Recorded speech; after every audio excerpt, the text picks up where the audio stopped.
നമസ്കാരം. പ്രധാന വാർത്തകൾ. 12ാം പദ്ധതിയിൽ പാലക്കാട് ജില്ലയിൽ കാർഷിക മേഖലയ്ക്ക് ഊന്നൽ നൽകുമെന്ന് ജില്ലാ പഞ്ചായത്ത് പ്രസിഡന്റ് ടി.എൻ. കണ്ടമുത്തൻ. പശ്ചാത്തല മേഖലയ്ക്ക് 30% മാറ്റിവെക്കും.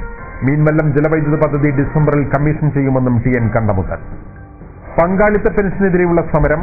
പട്ടാമ്പി മിനി സിവിൽ സ്റ്റേഷന്റെയും ഒറ്റപ്പാലം താലൂക്ക് ഓഫീസിന്റെയും പ്രവർത്തനം തടസ്സപ്പെട്ടു. പോലീസ് സംരക്ഷണത്തിൽ ചില ഓഫീസുകൾ പ്രവർത്തിച്ചു. വട്ടം കറക്കുന്ന ഗതാഗത പരിഷ്കാരത്തോടെ ഒറ്റപ്പാലം നഗരം വീർപ്പുമുട്ടുന്നു. അവസരം മുതലാക്കി ഓട്ടോറിക്ഷകൾ ഈടാക്കുന്നത് അമിത ചാർജ്. അനധികൃത മദ്യവിൽപ്പന തടയാൻ CP മുഹമ്മദ് MLA പട്ടാമ്പിയിൽ ഉദ്യോഗസ്ഥരുടെ യോഗം വിളിച്ചു. യോഗത്തിൽ ജനപ്രതിനിധികളുടെ പങ്കാളിത്തക്കുറവ്. എല്ലാവരും സഹകരിക്കേണ്ടതുണ്ടെന്ന് MLA. പൈപ്പ് പൊട്ടി കുടിവെള്ളം പാഴാകുന്നത് ചെറുപ്പളശ്ശേരിയിൽ പതിവാകുന്നു. 4 ദിവസമായിട്ടും പ്രശ്നം പരിഹരിക്കാൻ അധികൃതർ തയ്യാറായില്ല. വാർത്തകളുടെ വിശദാംശങ്ങളിലേക്ക്. സംസ്ഥാന സർക്കാരിന്റെ നിർദ്ദേശത്തിൽ നിന്നും വ്യത്യസ്തമായി കാർഷിക മേഖലയിലെ പാലക്കാടിന്റെ പ്രത്യേകത കണക്കിലെടുത്ത് കാർഷിക മേഖലയ്ക്ക് കൂടുതൽ തുക 12ാം പദ്ധതിയിൽ ചിലവഴിക്കുമെന്ന് ജില്ലാ പഞ്ചായത്ത് പ്രസിഡന്റ് ടി.എൻ. കണ്ടമുത്തൻ പറഞ്ഞു. പശ്ചാത്തല മേഖലയ്ക്ക് 30% മാത്രമേ ഉപയോഗിക്കൂ എന്നും അദ്ദേഹം ഡെൻസിറ്റി ന്യൂസിനോട് പറഞ്ഞു. പശ്ചാത്തല മേഖലയ്ക്ക് ഫണ്ട് വിനിയോഗിക്കാമെന്നാണ്. ഞങ്ങൾ അതിൽ നിൽക്കുന്നില്ല. കാരണം പാലക്കാട് ജില്ലയെ സംബന്ധിച്ചിടത്തോളം പ്രധാനപ്പെട്ട ഒരു ആവശ്യം ഇവിടെ കൃഷിയെ അടിസ്ഥാനമാക്കിക്കൊണ്ട് ഉപജീവനം കഴിക്കുന്നവരാണ് വലിയൊരു വിഭാഗം. അപ്പോൾ അവരുടെ കൃഷിയും കൃഷിയുടെ വളർച്ചയും അതിനാവശ്യമായിട്ടുള്ള സഹായം ചെയ്തു കൊടുക്കാൻ 50% ഫണ്ട് പശ്ചാത്തല മേഖലയ്ക്ക് നീക്കി വെച്ചാൽ കഴിയില്ല.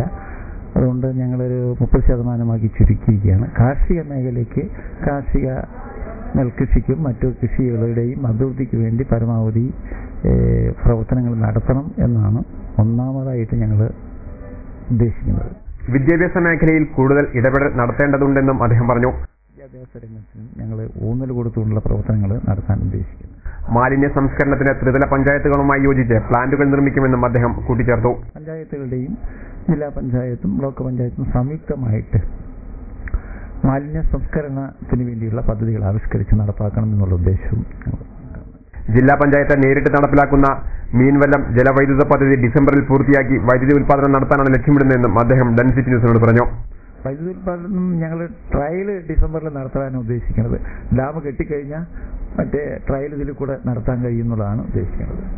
ക്യാൻസർ രോഗികളുടെ ചികിത്സയ്ക്ക് തിരുവനന്തപുരം റീജിയണൽ ക്യാൻസർ സെന്ററിന്റെ മേൽനോട്ടത്തിൽ ജില്ലാ പഞ്ചായത്ത് കഞ്ചിക്കോട് ക്യാൻസർ ചികിത്സാ കേന്ദ്രം സ്ഥാപിക്കുമെന്നും ടി.എൻ. കണ്ടമുത്തൻ പറഞ്ഞു. ഒറ്റപ്പാലം നഗരത്തിലെ ഗതാഗത പരിഷ്കരണം കൂടുതൽ ദുരിതത്തിലേക്ക്. പല സ്ഥലങ്ങളിലേക്കും കൂടുതൽ ഓട്ടോ ചാർജ് ഈടാക്കുന്നു എന്ന പരാതി ഉയർന്നതോടെയാണ് ടൗണിലെത്തുന്നത് ദുരിതപൂർണമായത്. പുതിയ പരിഷ്കാരം ടൗണിലെത്തുന്ന എല്ലാവർക്കും ഒരുപോലെ ദുസ്സഹമാണ്. Sengupta road junction, TB road junction, RS road junction എന്നിവിടങ്ങളിൽ വാഹനങ്ങൾ തിരിച്ചുവിടുന്നത് വലിയ പ്രയാസം സൃഷ്ടിക്കുന്നുണ്ട്. തിരക്കില്ലാത്ത സമയത്ത് പോലും വാഹനങ്ങളെ തിരിച്ചുവിടുന്നതിൽ പ്രതിഷേധവും ശക്തമാണ്. എന്നാൽ ഇത് മുതലെടുത്ത് ഓട്ടോറിക്ഷകൾ അമിത ചാർജ് ഈടാക്കുന്നതായും ആരോപണമുണ്ട്. 1 കിലോമീറ്ററുള്ള കണ്ണിയമ്പുറം പാലത്തിന് സമീപത്തേക്ക് പോലും 20 രൂപയാണ് ചാർജ് ചെയ്യുന്നത്. ഇത് പലപ്പോഴും വാക്കേറ്റത്തിനും ഇടയാക്കാറുമുണ്ട്. റംസാൻ, ഓണം വിപണി സജീവമായിരിക്കെ പുതിയ പരിഷ്കാരം ജനങ്ങളെ ഏറെ വലച്ചു. മാത്രമല്ല വിലക്കയറ്റത്തിൽ പൊറുതിമുട്ടി നിൽക്കുമ്പോൾ അപ്രഖ്യാപിതമായ ഈ ചാർജ് വർധനവും ഇരുട്ടടിയായിട്ടുണ്ട്. ഗതാഗത നിയന്ത്രണത്തിനായി ടൗണിലെ ഓരോയിടത്തും നിർത്തിയിരിക്കുന്ന പോലീസുകാരും പലപ്പോഴും മനുഷ്യത്വം കാണിക്കാറില്ല. രോഗികളായി എത്തുന്നവരെയും ഈ ട്രാഫിക്കിൽ കുടുക്കി വലച്ചതും കഴിഞ്ഞ ദിവസമാണ്. ഇക്കാര്യങ്ങളെങ്കിലും അറിഞ്ഞ് ഉചിതമായ തീരുമാനമെടുക്കാൻ അധികൃതർ തയ്യാറാകണമെന്ന ആവശ്യവും ഉയർന്നിട്ടുണ്ട്. പങ്കാളിത്ത പെൻഷൻ നടപ്പാക്കുന്നതിനെതിരെ മണ്ണറക്കാട്ടും ഒരു വിഭാഗം സർക്കാർ ജീവനക്കാരും അധ്യാപകരും പണിമുടക്കി. പണിമുടക്കിനോടനുബന്ധിച്ച് നടന്ന പൊതുയോഗം KGOA ജില്ലാ സെക്രട്ടറി PA ഹസൻ മുഹമ്മദ് ഉദ്ഘാടനം ചെയ്തു.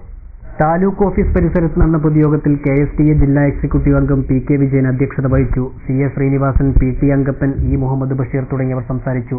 അധികം വരുന്ന ജീവനക്കാരെ ഒരു ജനറൽ പൂളിലേക്ക് കൊണ്ടുവരികയാണ്. ആ ജനറൽ പൂളിൽ നിന്ന് മാത്രമേ ഇനി വരുന്ന നിയമനങ്ങൾ നടത്താറ്. എന്ന് പറഞ്ഞാൽ 35 ലക്ഷത്തോളം വരുന്ന ചെറുപ്പക്കാരൻ അവന്റെ തൊഴിലിന്റെ ആഗ്രഹം, അവന്റെ മനസ്സിൽ ഒരുപാട് ടെസ്റ്റുകളും ഒരുപാട് ഇതുമായി ബന്ധപ്പെട്ട കോച്ചിങ് സെന്ററുകളിലും അവന്റെ ജീവിതം മുഴുവൻ ഉപയോഗിച്ച് പരീക്ഷ എഴുതി റാങ്ക് ലിസ്റ്റിൽ കയറിപ്പറ്റിയവരെ പോലും അവരുടെ മുഖത്ത് നോക്കി കേരളത്തിലെ സർക്കാർ പറയുകയാണ്, നിങ്ങൾ ആവശ്യമില്ല, ഈ ഇവിടെ പണി ചെയ്യുന്നവർ തന്നെ ഒരുപാടുണ്ട് എന്ന രീതിയിൽ എന്താണ് പറയുന്നത്? ഈ ആളുകളെ കണ്ടെത്താൻ, അധികമുള്ള ആളുകളെ കണ്ടെത്താനുള്ള വലിയ തോതിലുള്ള ഇടപെടലുകളാണ് ഇന്ന് ഗവൺമെന്റ് നടത്തുന്നത്. തുടർന്നാണ് പ്രതിഷേധ പ്രകടനം നടന്നത്. താലൂക്ക് ഓഫീസ് പരിസരത്ത് നിന്നും ആരംഭിച്ച പ്രകടനം നെല്ലിപ്പുഴയിൽ സമാപിച്ചു. പണിമുടക്ക് KSRTCയെയും സർക്കാർ സ്ഥാപനങ്ങളെയും സ്കൂളുകളെയും കാര്യമായി ബാധിച്ചു. പങ്കാളിത്ത പെൻഷൻ നടപ്പാക്കുന്നതിനെതിരെ ഒരു വിഭാഗം സർക്കാർ ജീവനക്കാരുടെ സംഘടനകൾ നടത്തിയ പണിമുടക്ക് ചെറുപ്പശ്ശേരിയിൽ പൂർണ്ണം. സ്കൂളിന്റെ പ്രവർത്തനം പൂർണ്ണമായും നിലച്ചപ്പോൾ ട്രഷറി തുറന്നു പ്രവർത്തിച്ചു. പങ്കാളിത്ത പെൻഷൻ നടപ്പാക്കുന്നതിനെതിരെ ഇടതുപക്ഷ അനുകൂല സംഘടനകളും BJP അനുകൂല സംഘടനകളുമാണ് ചൊവ്വാഴ്ച പണിമുടക്കിന് ആഹ്വാനം ചെയ്തത്. പണിമുടക്ക് ചെർപ്പുളശ്ശേരിയിൽ പൂർണ്ണമായിരുന്നു. ചെർപ്പുളശ്ശേരി ഗ്രാമപഞ്ചായത്ത് ഓഫീസിലും വില്ലേജ് ഓഫീസിലും ജീവനക്കാർ ആരും എത്തിയില്ല. ചെർപ്പുളശ്ശേരി സബ് രജിസ്ട്രാർ ഓഫീസ് അടഞ്ഞുകിടന്നു. പണിമുടക്കറിയാതെ വിവിധ ആവശ്യങ്ങൾക്കായി എത്തിയവരെ ഓഫീസുകൾ പ്രവർത്തിക്കാതിരുന്നത് വല്ലാതെ വലച്ചു. 78ഓളം ജീവനക്കാരുള്ള ചെർപ്പുളശ്ശേരി ഗവൺമെന്റ് ഹയർ സെക്കൻഡറി സ്കൂളിൽ 33 പേരാണ് ജോലിക്കെത്തിയത്. അതേസമയം ചെർപ്പുളശ്ശേരി ജില്ലാ ട്രഷറി ഓഫീസ് പോലീസ് സംരക്ഷണത്തോടെ സാധാരണഗതിയിൽ പ്രവർത്തിച്ചു.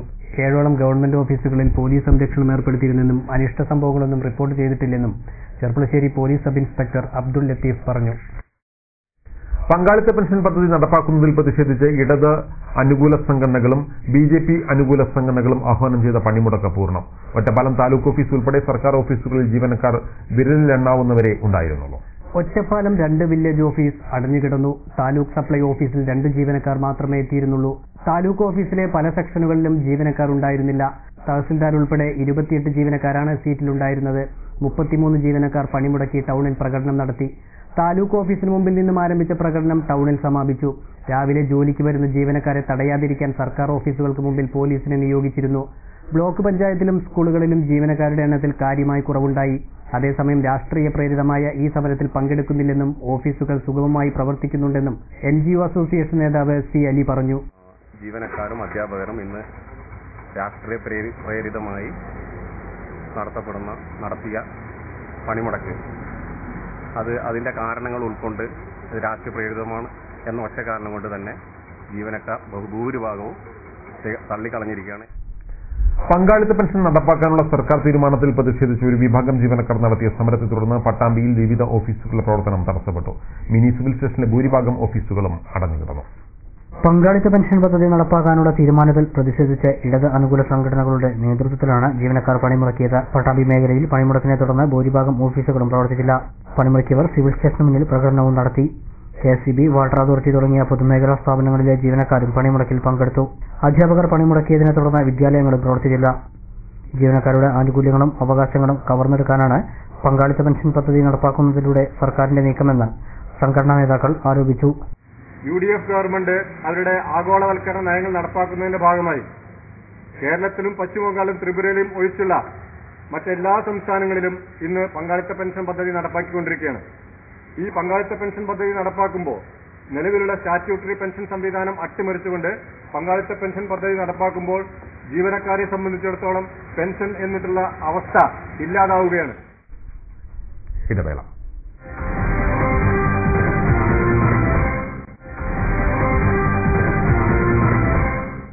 വാർത്തകൾ തുടരുന്നു.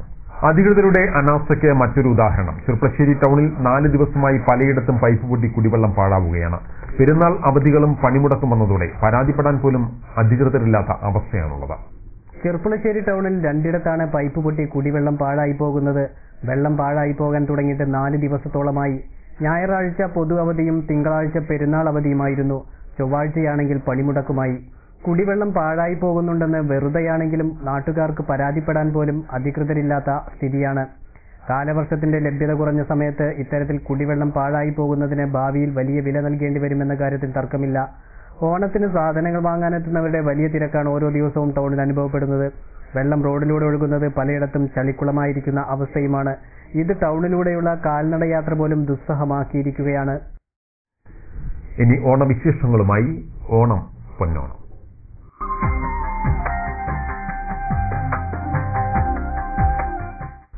ഓണവിഭവങ്ങളിൽ മലയാളിക്ക് ഒഴിവാക്കാനാവാത്തതാണ് നേന്ത്രപ്പഴം. സ്വദേശത്തായാലും വിദേശത്തായാലും ഓണത്തിന് നേന്ത്രപ്പഴം കൂടിയേ തീരൂ. വിപണിയിൽ നേന്ത്രപ്പഴത്തിന് വലിയൊരു വിലക്കയറ്റം ഉണ്ടാകില്ലെന്നാണ് വ്യാപാരികൾ പറയുന്നത്.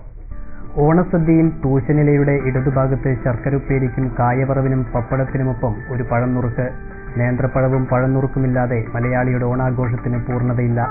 തുലാമാസത്തിലാണ് ഓണവാഴകൾ നടുന്നത്. 10ാം വാഴ, കോട്ടയം വാഴ, വെള്ളക്കോട്ടയം വാഴ തുടങ്ങി 3 ഇനങ്ങളാണ് ഏറെ പ്രിയങ്കരം. പഴമക്കാർക്ക് കൂടുതൽ പ്രിയം 10ാം വാഴയോട് തന്നെയാണ്. 26 മുതൽ 28 രൂപ വരെയാണ് ഇപ്പോഴത്തെ വില. ഇത്തവണ നേന്ത്രപ്പഴ വിപണിയിൽ വലിയൊരു വിലക്കയറ്റത്തിന് സാധ്യതയില്ലെന്നാണ് വ്യാപാരികൾ പറയുന്നത്. ചെറുപ്പശ്ശേരി, നെല്ലായ, ഏലംകുളം, മുതുർച്ചി എന്നീ സ്ഥലങ്ങളിൽ നിന്നുള്ള സാധനങ്ങളാണ് ഇവിടെ ഇറങ്ങുന്നത്. അതിൽ നല്ല ക്വാളിറ്റിയായിട്ട് മുതുർച്ചി, ഏലംകുളം ഭാഗത്ത് കൂടെയുള്ള കായകൾ വരും. അതാണ് കുറച്ചും കൂടി മെച്ചം, കുറച്ചും കൂടിയും രുചിയുള്ള കായ് എന്ന് വെച്ചാൽ ഈ വാഴ കൃഷിക്കാരുടെ കന്നിൻ്റെ മാറ്റങ്ങൾ. ചെറുപ്പശ്ശേരി ഭാഗത്തുണ്ട് ഇടത്തരം കായകളും കാര്യങ്ങളൊക്കെ ഉണ്ട്. ഇവയെല്ലാം 24 മുതലേക്ക് 27 വരെയൊക്കെ ഇന്നത്തെ മാർക്കറ്റ് ഇന്നും നിലയ്ക്കായിട്ട് ഞങ്ങൾ എടുക്കുന്നുണ്ട്. അത് ക്വാളിറ്റിക്ക് അനുസരിച്ചുള്ള വിലകൾ വരും. നാളെ മുതലത്തെ കാര്യം നോക്കുമ്പോൾ കുറേശ്ശെ കൂടാനുള്ള സാധ്യതകളുണ്ട്. പിന്നെ വയനാട്ടിൽ നിന്നും മേട്ടുപ്പാളയം വഹിക്കുന്നൊക്കെ കായകൾ കണ്ടമാനം മറ്റ് സ്റ്റേറ്റിൽ കൂടെ വരികയാണെങ്കിൽ, ജില്ലയിൽ കൂടെ വരികയാണെങ്കിൽ നമുക്കിവിടെ കുറയാനുള്ളൊരു സാധ്യതയുണ്ട് എന്നാണ് വിചാരിക്കേണ്ടത്. എന്തായാലും ഒരു 40-50 ഉറുപ്പ്യ വരാനുള്ള ഒരു സാധ്യതയും ഇപ്പം കാണാനില്ല. ഇതുവരെ 40 ഉറുപ്പ്യക്കൊക്കെ എടുത്തിരുന്നു. ആ സാധ്യത ഇപ്പം ഇല്ലാത്തതാണ് ഇപ്പം കാണുന്നത്. പിന്നെ സർക്കാരിൻ്റെ ഈ കച്ചവടം കാരണം ഒരു മിതമായ നിലയ്ക്ക് പോകുന്നുണ്ട്. അത് ജനങ്ങൾക്ക് വലിയൊരു അനുഭവമാണ്. കൃഷിക്കാരനും വലിയ ദോഷം വരാത്ത തരത്തിൽ അത് എടുക്കും. വയനാടൻ പഴവും മേട്ടുപ്പാളയം പഴവും വിപണിയിലെത്താറുണ്ടെങ്കിലും ഓണത്തിന് മലയാളിക്ക് കൂടുതൽ താല്പര്യം നാടൻ പഴത്തിനോട് തന്നെയാണ്. സർക്കാരിന്റെയും ബാങ്കുകളുടെയും മറ്റും ഓണച്ചന്തയിൽ നേന്ത്രപ്പഴം ന്യായവിലയ്ക്ക് ലഭിക്കുമ്പോൾ പൊതുവിപണിയിൽ വലിയൊരു വിലക്കയറ്റത്തിന് സാധ്യത കുറവാണ്. രാസവളങ്ങളുടെ ക്രമാതീതമായ വിലക്കയറ്റവും കാലാവസ്ഥയുണ്ടാക്കിയ കനത്ത നഷ്ടങ്ങൾക്കുമൊടുവിൽ മലയാളിക്ക് ഓണമുണ്ണാൻ നിറഞ്ഞ മനസ്സോടെയാണ് വാഴക്കർഷകർ തങ്ങളുടെ വാഴക്കുലകൾ വെട്ടി വിപണിയിലെത്തിക്കുന്നത്.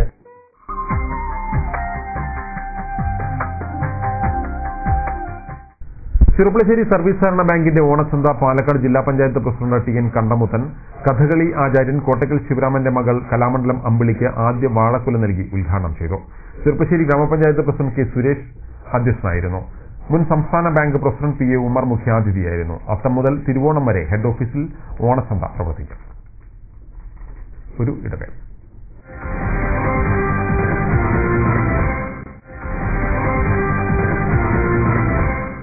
വാർത്തകൾ തുടരുന്നു.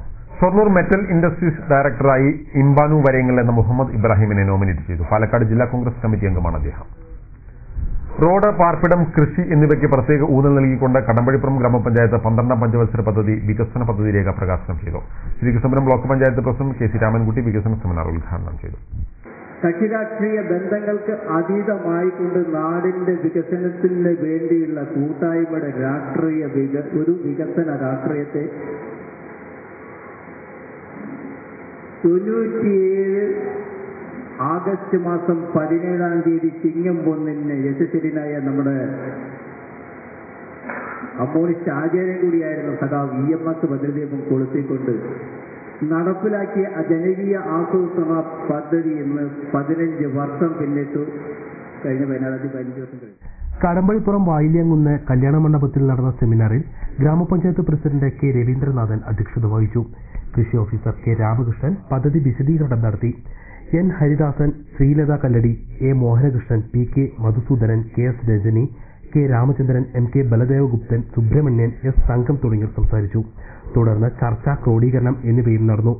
2,91,94,000 രൂപയുടെ വികസന പ്രവർത്തനങ്ങൾക്കാണ് അംഗീകാരം ലഭിച്ചിരിക്കുന്നത്. ഉൽപാദന മേഖലയിൽ 12,76,400 രൂപ, സേവന മേഖലയിൽ 25,10,675 രൂപ, പശ്ചാത്തല മേഖലയിൽ 58,84,272 രൂപയുമാണ് വകയിരുത്തിയിരിക്കുന്നത്. SC വിഭാഗത്തിന്റെ ഉന്നമനത്തിന് 98,78,000 രൂപയും നീക്കിവച്ചിട്ടുണ്ട്. റോഡുകളുടെ നവീകരണം, പാർപ്പിട സൗകര്യം, കാർഷിക മേഖലയുടെ വികസനം എന്നിവയ്ക്ക് പ്രത്യേക ഊന്നൽ നൽകിക്കൊണ്ടാണ് പദ്ധതി രേഖ ആവിഷ്കരിച്ചിട്ടുള്ളത്. പാലിയേറ്റീവ് ചികിത്സാ പദ്ധതിക്ക് 1.5 ലക്ഷം രൂപയും ഖരമാലിന്യ സംസ്കരണത്തിന് 1 ലക്ഷം രൂപയും, പ്രത്യേക പരിഗണന അർഹിക്കുന്നവരുടെ ഉന്നമനത്തിന് 2 ലക്ഷം രൂപയും, വിധവകളുടെ വീട് പുനരുദ്ധാരണത്തിന് 9 ലക്ഷം രൂപയുമാണ് പുതുതായി ഉൾപ്പെടുത്തിയിരിക്കുന്നത്. SC മേഖലയിൽ കുടിവെള്ള പദ്ധതികളുടെ നവീകരണത്തിന് 7,06,315 രൂപയും, SC പെൺകുട്ടികളുടെ വിവാഹ ധനസഹായത്തിന് 8 ലക്ഷം രൂപയും ഇതോടൊപ്പം വകയിരുത്തിയിട്ടുണ്ട്.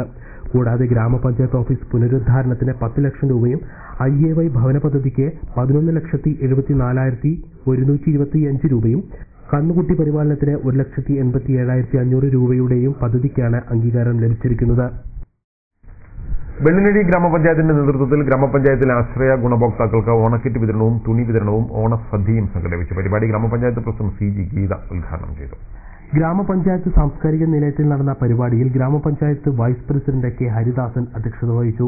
ഗ്രാമപഞ്ചായത്ത് അംഗങ്ങളായ ശാന്തകുമാരി, രാധാകൃഷ്ണൻ, രാംദാസ് കുർവട്ടൂർ, ബീന, ബേബി, നിഷ, ജയലക്ഷ്മി തുടങ്ങിയവർ സംസാരിച്ചു.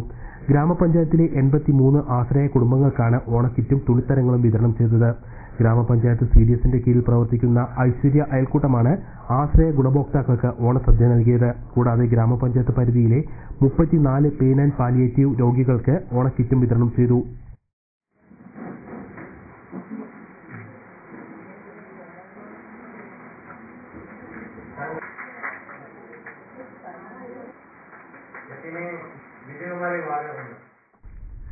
ബാങ്ക് ശാഖകൾ അടച്ചുപൂട്ടരുത്, ബാങ്കിംഗ് സേവനങ്ങൾ പുറം കരാറുവൽക്കരിക്കരുത്, തൊഴിലാളി ദ്രോഹ നടപടികൾ ഉപേക്ഷിക്കുക എന്നീ ആവശ്യങ്ങൾ ഉന്നയിച്ച് ബാങ്ക് ജീവനക്കാരുടെ ഐക്യവേദി ബുധൻ വ്യാഴം ദിവസങ്ങളിൽ സംഘടിപ്പിക്കുന്ന അഖിലേന്ത്യാ പണിമുടക്ക് വിജയിപ്പിക്കുമെന്ന് ഐക്യവേദി വികസന യൂണിറ്റ് അറിയിച്ചു. പ്രധാന വാർത്തകൾ വീണ്ടും. 12ാം പദ്ധതിയിൽ പാലക്കാട് ജില്ലയിൽ കാർഷിക മേഖലയ്ക്ക് ഊന്നൽ നൽകുമെന്ന് ജില്ലാ പഞ്ചായത്ത് പ്രസിഡന്റ് TN കണ്ടമുത്തൻ. പശ്ചാത്തല മേഖലയ്ക്ക് 30% മാറ്റിവെക്കും. മീൻവല്ലം ജലവൈദ്യുത പദ്ധതി ഡിസംബറിൽ കമ്മീഷൻ ചെയ്യുമെന്നും TN കണ്ടമുത്തൻ. പങ്കാളിത്ത പെൻഷനെതിരെയുള്ള സമരം പട്ടാമ്പി മിനി സിവിൽ സ്റ്റേഷന്റെയും ഒറ്റപ്പാലം താലൂക്ക് ഓഫീസിന്റെയും പ്രവർത്തനം തടസ്സപ്പെട്ടു. പോലീസ് സംരക്ഷണത്തിൽ ചില ഓഫീസുകൾ പ്രവർത്തിച്ചു. വട്ടം കറക്കുന്ന ഗതാഗത പരിഷ്കാരത്തോടെ ഒറ്റപ്പാലം നഗരം വീർപ്പുമുട്ടുന്നു. അവസരം മുതലാക്കി ഓട്ടോറിക്ഷകൾ ഈടാക്കുന്നത് അമിത ചാർജ്. അനധികൃത മദ്യവിൽപ്പന തടയാൻ CP മുഹമ്മദ് MLA പട്ടാമ്പിയിൽ ഉദ്യോഗസ്ഥരുടെ യോഗം വിളിച്ചു.